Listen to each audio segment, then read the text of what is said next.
কৌশল অবলম্বন করে ভাগ অঙ্কের সমাধান।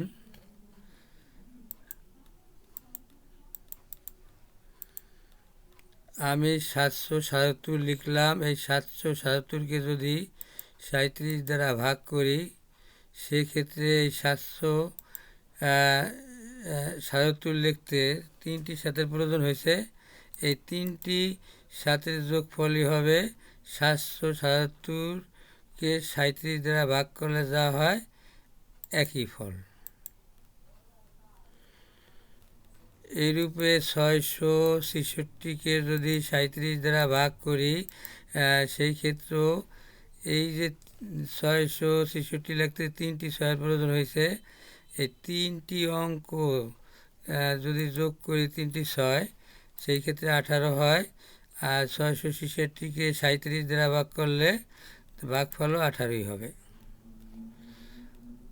অনুরূপভাবে 555কে যদি 37 দ্বারা ভাগ করি, সেই ক্ষেত্রে ভাগফল হবে যা।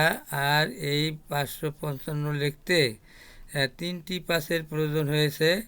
এই 3টি 5-এর যোগফলই হবে ওই 555কে 37 দ্বারা ভাগ করলে প্রাপ্ত ফলের সমান। এভাবে যে বাকি যা আছে, সাধারণত এই 9টি অঙ্ক প্রতীক শূন্য ব্যতীত 1 থেকে 9 পর্যন্ত, এইভাবে যদি আমরা 3টি 1, 3টি 2, 3টি 3, 3টি 4, 3টি 5, 3টি 6, 3টি 7, 3টি 8, 3টি 9 যোগ করি, আর ওই যোগফলের সমানই হবে 37 দ্বারা ভাগফলের সমান। যেমন আমি বুঝাইতে চাইছি যে 3টি 1 মানে 111। 111কে 37 দ্বারা ভাগ করলে 3 হবে। আর 111 লিখতে 3টি 1-এর প্রয়োজন হয়। 1 যোগ 1 যোগ 1, এই 3টি 1 যোগ করলে বা যোগফল হয় 3। আর 111কে 37 দ্বারা ভাগ করলে 3ই হয়। অনুরূপভাবে 3টি 2 অর্থাৎ 222, এই 222 লিখতে 3টি 2-এর প্রয়োজন হয়। এই 222কে যদি 37 দ্বারা ভাগ করি, যে ভাগফল পাবো। আর এই যে 3টি 2 লাগছে 222 লিখতে, 3টি 2-এর যোগফল 6 হবে।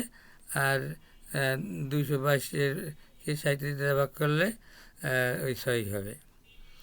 এভাবে 1 থেকে 9 পর্যন্ত যদি 3টি একই অঙ্ক ব্যবহার করি আর তা 37 দ্বারা ভাগ করি, ভাগফল যা হবে আর ওদের যে অঙ্কগুলির ভাজ্যের অঙ্কগুলির যোগফল সমান হবে।